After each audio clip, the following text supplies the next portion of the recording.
Welcome back everyone, this is Angela from Woodland Apothecary. I wanted to do a quick video to show you some of the tools that I use. The links I've put for most of these things, I've put the links below. To start with, I use a stainless steel pitcher, and that is for the lye water. The reason why I use stainless steel versus Pyrex or something else is because I do know of soapers that have used Pyrex, and it etches over time, and they were burned pretty badly from a large amount of lye water. And so I've always gone back to the stainless steel pitcher. It works very well for me. This is enough for a 5-pound batch of soap. If you're doing large amounts, you'll have to look at something different, but this works fine for up to a 5-pound batch of soap with no problem.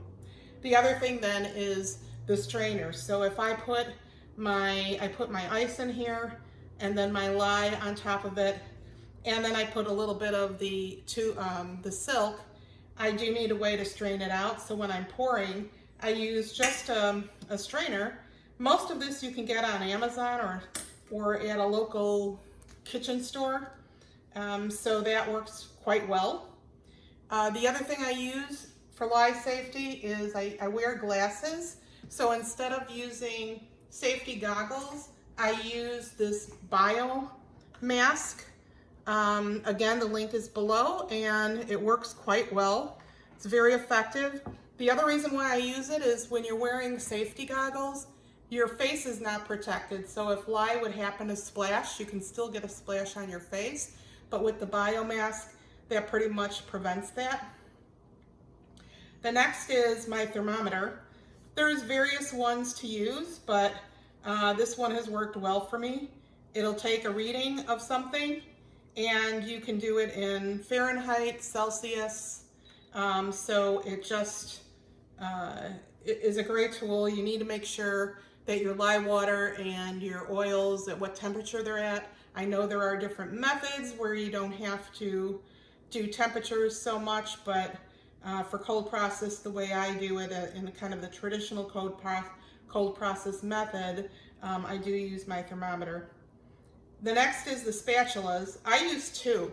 So I keep one separate for my lye water and one for my oils. This way I don't have to keep going back and forth. I mix my lye water in my sink, just in case there's any spills or anything. It's in the sink and it's contained. So I just keep the one spatula with the lye water in the sink, and then the other ones are on my countertop while I'm making the soap, mixing with the oils.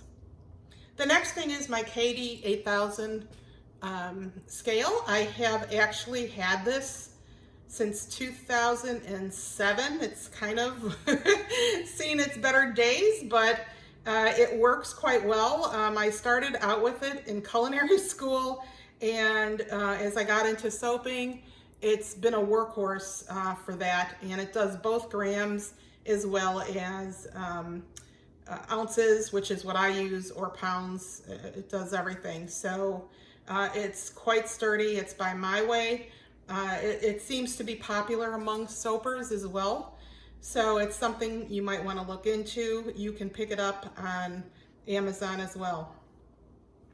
This next group here are things that I use to, this is for if I want to do a mica line in my soap. So you pour part of the batter, then you do a little mica line where you put your micas in here, or activated charcoal or what have you, and you would sprinkle it over the first layer and then pour your second layer so you have a nice little line running through it. The little cocktail cups, those are great for blending your mixing your micas with, or titanium dioxide with oil.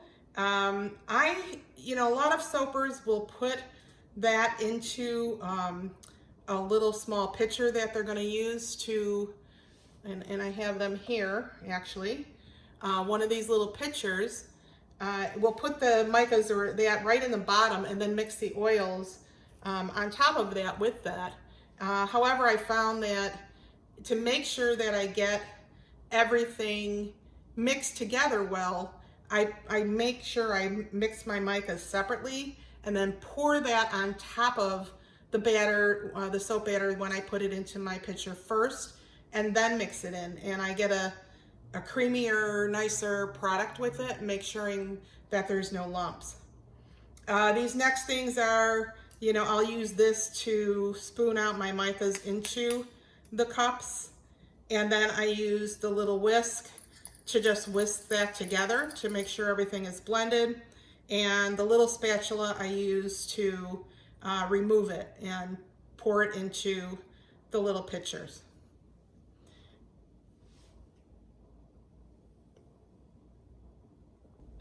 A few other things that I use. These ice cube trays are really nice. They're very flexible. You can press and indent in them to get your ice cubes out. So I put my distilled water in here. I put aloe vera gel. You can put goat's milk, anything that you're using as a liquid, to put in the refrigerator after you measure them out, and then they pop out extremely easily. So they work quite well. As I mentioned, these pitchers are quite nice.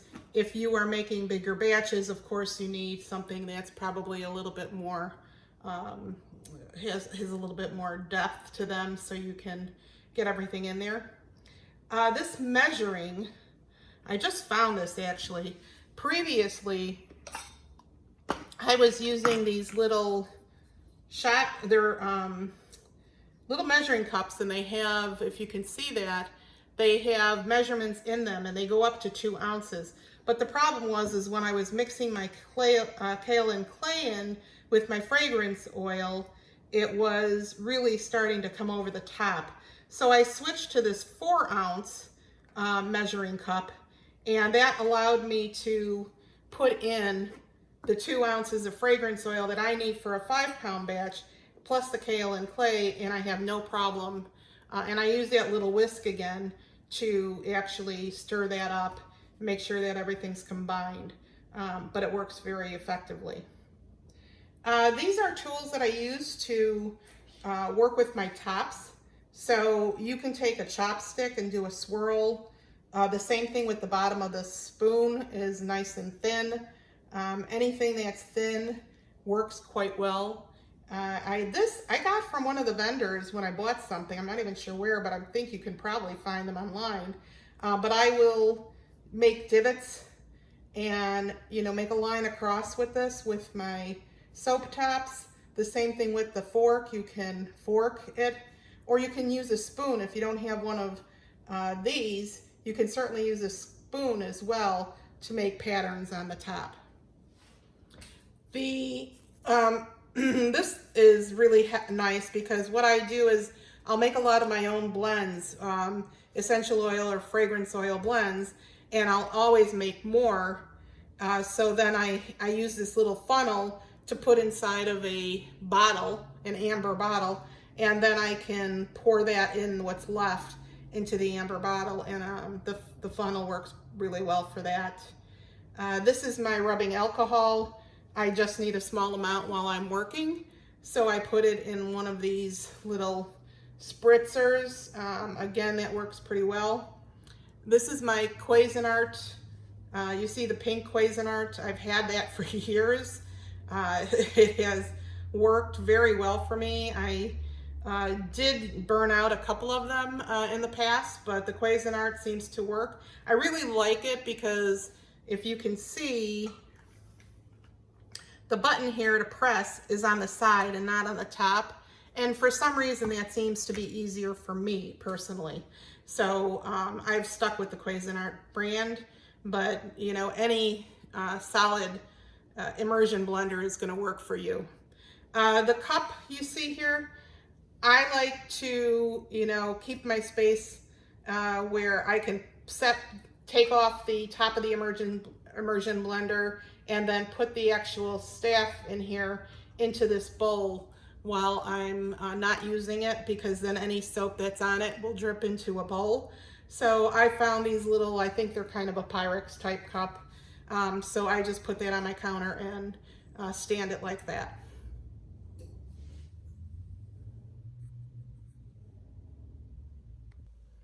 The last things I wanted to talk about are the molds and my mixing bowls.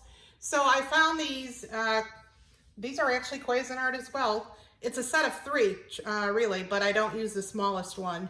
I put my hard oils in one bowl and then the oils in the larger bowl, and once my hard oils are melted, then I just pour them into the larger bowl. And again, I've been using these since 2016, and I haven't had any issues with them. They work pretty well. Again, the links are below. I do use several different molds.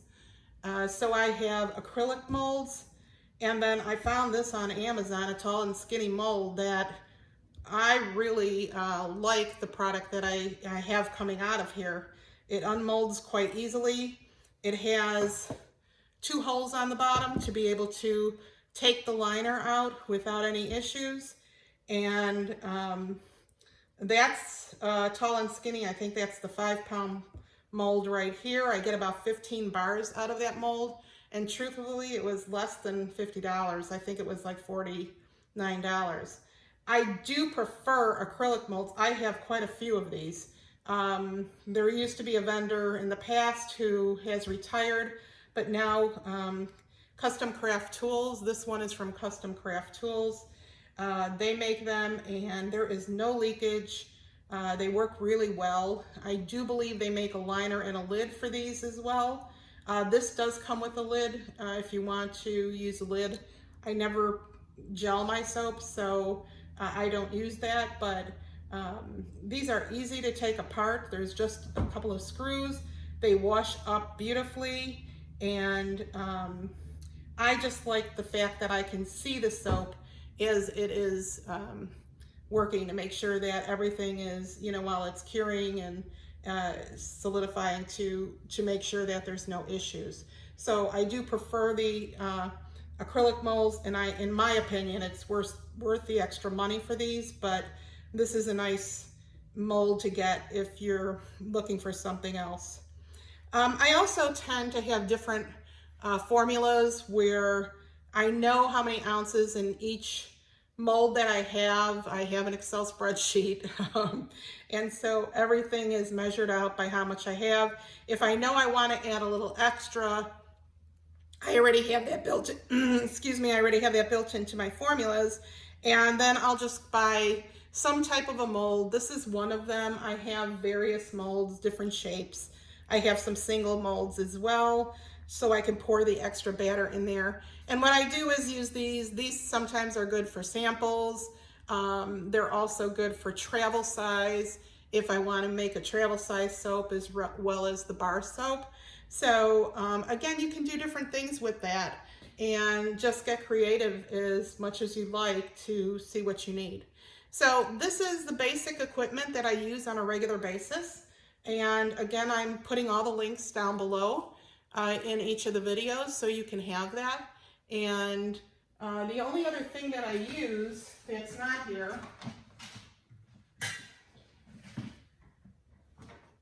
I think I mentioned in my first video, I don't really have a lot of tops that have long sleeves on them. And I do recommend that you do wear long sleeves. So I use these gardening sleeves, and I think, I found these on Amazon. They're very lightweight. And I think I paid, $9 for these. And they go on so quickly, and